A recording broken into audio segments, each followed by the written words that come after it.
स्वामी जी महाराज सदैव सभी को बुराइयों और बुरी संगति से दूर रहने को कहा करते थे। एक बार उनके एक शिष्य ने पूछा, आप हमें बुरा करने से मना करते हैं, लेकिन यदि कोई दुष्ट हमारा बुरा करने पर उतारू हो जाए तो क्या चुपचाप बैठे रहना चाहिए? स्वामी जी ने उसे उत्तर दिया, नहीं, दुष्टों के साथ दुष्ट नहीं बन जाना चाहिए, लेकिन अगर वे ज्यादा ही दुष्टता पर आ जाएं तो उन्हें रोकना अवश्य चाहिए। उन्होंने शिष्यों को एक कहानी सुनाते हुए अपनी बात को समझाना चाहा। किसी जंगल में कुछ चरवाहे गायें चराते थे। वहां एक बड़ा विषधर सर्प रहता था।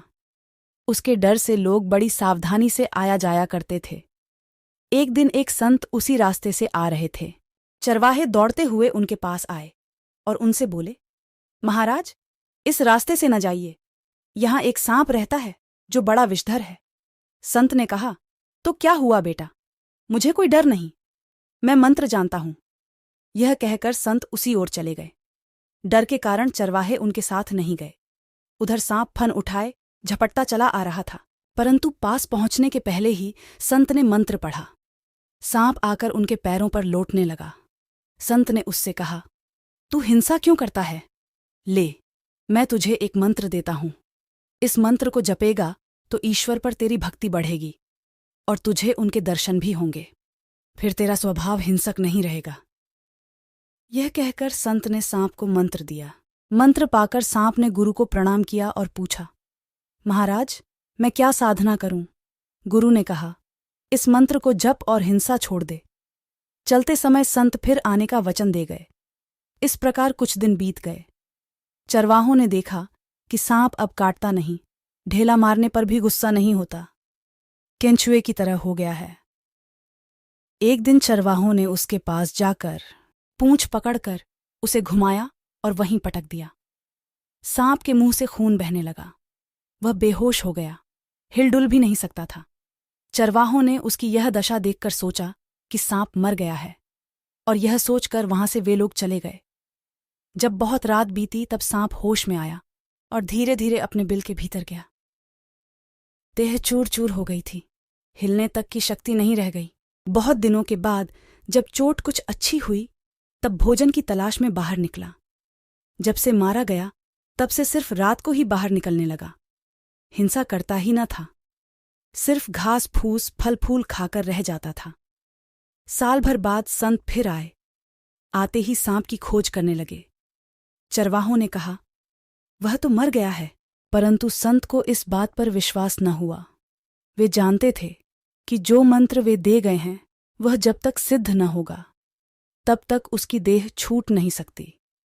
वे उसे ढूंढते हुए उसी ओर अपने दिए हुए नाम से सांप को पुकारने लगे। बिल से गुरुदेव की पुकार सुनकर सांप निकल आया और बड़े भक्ति भाव से उन्हें प्रणाम किया। संत ने पूछा, क्यों, तू कैसा है? उसने कहा, जी अच्छा हूं। संत ने फिर पूछा, तू इतना दुबला क्यों हो गया है? सांप ने कहा, महाराज, जब से आप आज्ञा दे गए तब से मैं हिंसा नहीं करता, फल फूल घास पात खाकर पेट भर लेता हूं, शायद इसीलिए दुबला हो गया हूं। सतोगुण बढ़ जाने के कारण अब वह किसी पर भी क्रोध नहीं करता था, इसीलिए मार की बात भी वह भूल गया था।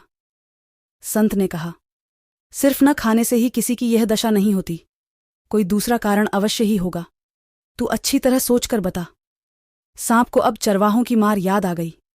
उसने कहा, हाँ महाराज, अब याद आया। चरवाहों ने मुझे पटक पटक कर मारा था। उन अज्ञानियों को तो मेरे मन की अवस्था मालूम ही नहीं थी। वे क्या जाने कि मैंने हिंसा करना छोड़ दिया है। संत बोले, राम राम, तू ऐसा मूर्ख है, अपनी रक्षा करना भी नहीं जानता। मैंने तो तुझे काटने को ही मना किया था, पर फुफकारने से तुझे कब रोका था?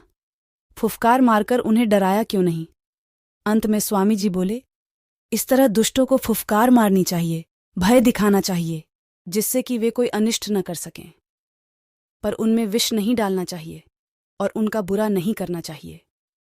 हमें हिंसा और खून खराबे से बचना चाहिए, लेकिन अपनी सुरक्षा के लिए किसी को डराना पड़े या सावधान करना पड़े तो संकोच नहीं करना चाहिए। हमारे अंदर भी एक सांप है जो मन के रूप में हमारे अंदर है। अगर इसको नाम की लज्जत एक बार मिल गई, फिर ये हिंसा नहीं करेगा। हमें अपने मन को नाम की लज्जत देकर अपना ऐसा दोस्त बना लेना है जो सद्गुरु का होकर दुनिया में रहे, भजन सिमरन भी करे और दुनिया में बहादुर बनकर रहे, सुरमा बनकर रहे। हमें तो खुद को दुनिया की मार से बचाकर रखना है, बाकी सद्गुरु पर छोड़ देना है। राधा स्वामी जी।